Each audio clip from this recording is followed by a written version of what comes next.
So you want to buy a house, you look on Zillow, you look on Realtor.com, you find this amazing piece of property only to find out it's pending, it's not available, or you go book a showing, you get there and the pictures misrepresent what the house actually is, or you put it in an offer only to realize that you don't have a pre-approval and the deal falls through and you're left bummed out about the process. If that's you, today's video is about positioning yourself for purchase. So if you're new to the process or it's been a while since you've made your last purchase, stick around. But before we get into it, go ahead and hit that like button, hit the subscribe. This will ensure that the channel grows and that we're able to get content to everyone who's making one of the biggest decisions of their life, the best decision of their life.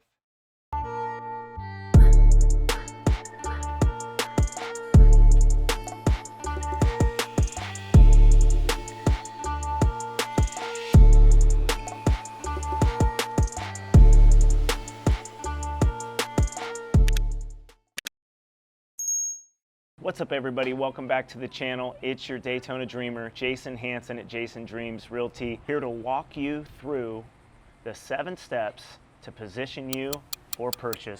Step number 1, find an agent. This is probably the most important step that you can make.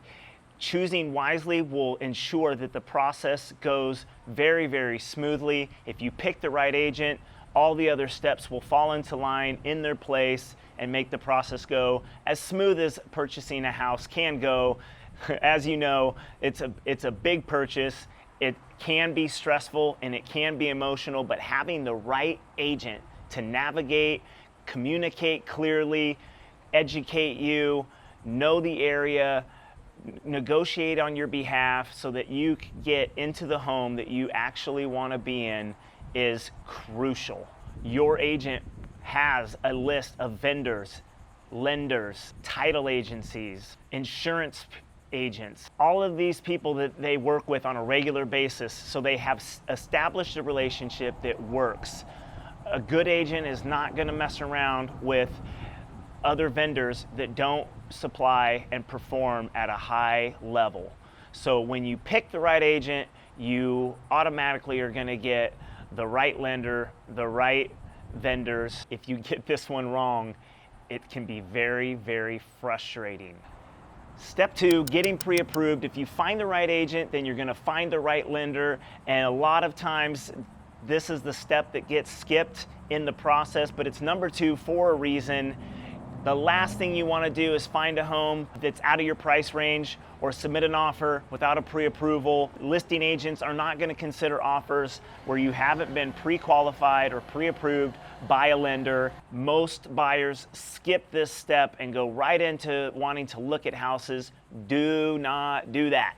Get pre-approved, take the time, sit down, find the information that you need so you can get solid numbers so that you're looking at the right home and you're able to make the right offer. Step number 3 is find a home.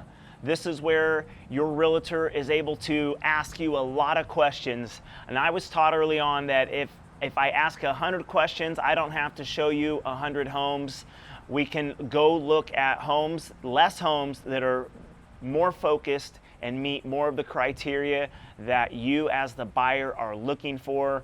And you've got to understand that there really isn't a such thing as a perfect home. Every house has issues. Every house has pros and cons to it. And so really your agent is going to educate you and hopefully on your behalf be working and looking diligently to find the right homes. Hopefully that they sat down with you and they have asked you enough questions to figure out exactly what your needs are, and they're able to show you the right home. Step 4, writing that offer. Not all offers are equal.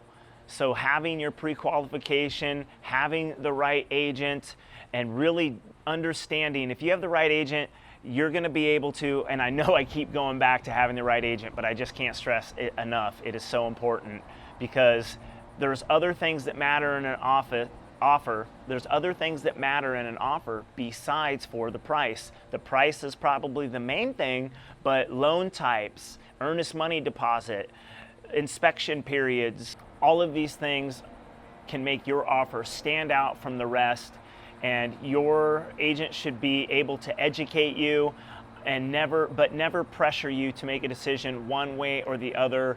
If you've got an agent that's pressuring you to write offers, you might have the wrong agent, or you haven't clarified your goals enough yet, and you need to take a time out and sit down and make sure that everybody's on the same page for what you're looking for in a home. Some things are time sensitive, so you will have to make decisions, but your agent should be able to walk you through that process very easily so that you're able to make the right decision. Step 5, the inspection period and the negotiations. This is where things can get really, really interesting, really tricky. Probably one of the most stressful pieces I feel like in the process for buying or selling a home is what's wrong with the house and who's responsible for paying for it. And this is where really both sides, I feel like if both sides are willing to look at it and work together, the deal can be done. You're gonna have to make some concessions. You're gonna have to compromise some smaller things to get the big things. And if you're not, the chances of you getting that house decrease dramatically, but you're gonna wanna get your wind mitigation, your 4-point, your home inspection, your wood and termite inspection, plus mold, any other additional things that you want to get for inspections to make sure that you know what you're buying. And once you get those reports back, you should be able to discuss them with your agent and look at realistically what can get fixed and what is something for later, and how to negotiate that with the sellers. This is one of my favorite parts of the purchase process, is the negotiations. I think it's fun. I like to make deals work, and I do everything that I can to make sure that everybody is getting exactly what they want, because ultimately, if both sides can be happy, then that's a win-win for everybody, and that's always, always, always what we're looking for, is that every side wins, because those are the best deals. And I think that those will get the most referrals and the most satisfied clients. Step 6, finalizing the loan. There's a lot of paperwork that goes into being able to get the loan finalized. You need bank statements, you need tax returns, you need pay stubs, you need references, you need lots of things that your lender's going to be asking you for. This is where the appraisal happens. The appraiser comes out to the house and basically says, yes, this house is worth this much, or no, it's not. And then you have to make some decisions if those numbers aren't in line of what's going to happen with the difference. But most of the time, the appraisal comes in at or around the price, offering price, that finalizes the offer. But it's really, really important in this spot. Please hear me. Don't go buy a new car. Don't buy furniture. Don't get a credit card.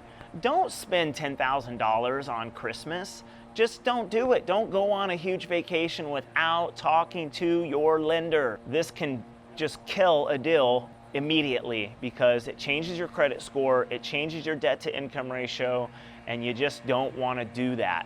So talk to your lender before you make any major purchases or get any sort of credit card or anything on credit. Step number 7 is the final walkthrough. Between 48 hours and 24 hours, you, with your agent, should walk through the house, make sure that everything looks the way it did when you made the offer, and also that all repairs that were agreed upon have been completed, and that the house is clean, that everything's removed and ready for you to move in. Do not go to closing without doing a final walkthrough. Make sure that you go, and make sure that you go 48 to 24 hours so that you can go to the closing table, and that is where you will get your deed, you will get your keys, and the transaction will be complete. Yay! Again, I can't stress enough how important a realtor is in these 7 steps. Every step of the way, you can see how your agent works with you to get this deal done, And I'm gonna spend the next 7 videos are going to be walking through and going more in depth to each one of these processes. So stay tuned. Make sure that you click that notification bell to all so that you don't miss any content to position yourself for purchase. That's all. Thanks for watching. Jason Dreams Realty at Lifestyle Realty, here to provide you with all of your real estate needs. The numbers on the screen, the website's in the description.